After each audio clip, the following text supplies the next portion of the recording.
Joined by a couple of other rap groups, but he won't be joined by NWA. Police are afraid of me, a young nigga on the warpath, and when I finish, it's gonna be a bloodbath. NWA's lyrics are anti-police, and when local law enforcement heard the group was coming to Chattanooga, they complained, and NWA was taken off the ticket. NWA is just letting people know the life they live, what they see, and keeping those who are unaware aware of what's going on around, in other lands. They're from the West Coast, and I'm from the East Coast. Their music really doesn't hit New York, where I have been for the last 9 months. NWA has run into trouble before, most recently in Dalton, Georgia. But some think the real problem isn't the group, but security in general. The major rough, talk, a lot of that kind of stuff, group gets blamed because they say, oh, well, you caused it because you always talking violence and blah, blah, blah, blah. But it's really a lack of security why these things happen.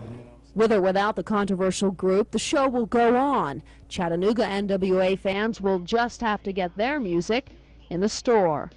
Sarah Harlow, News Center 12. The group is NWA. Promoters say that stands for, quote, niggas with attitude. Their music is graphic.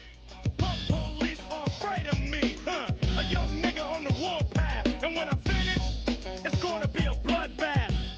These sound waves are making waves with local police officers. The group's lyrics are anti-police and anti-authority.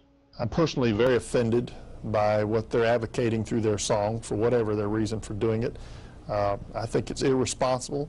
I would hope that there are enough parents and enough young people who are proud of the work the police do that they would, on their own, choose to boycott this type of performance.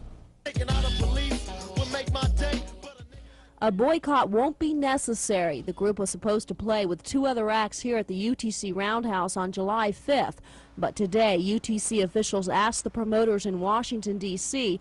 to pull the act from the billing because of pressure from local law enforcement and because of problems the groups had in the past. No, we had contracted with the promoter before we knew the problems with this group. And then there was the incident in Dalton, and also last Sunday night in Cincinnati, the group was fined for vulgarity on stage, and that made our position a little bit stronger.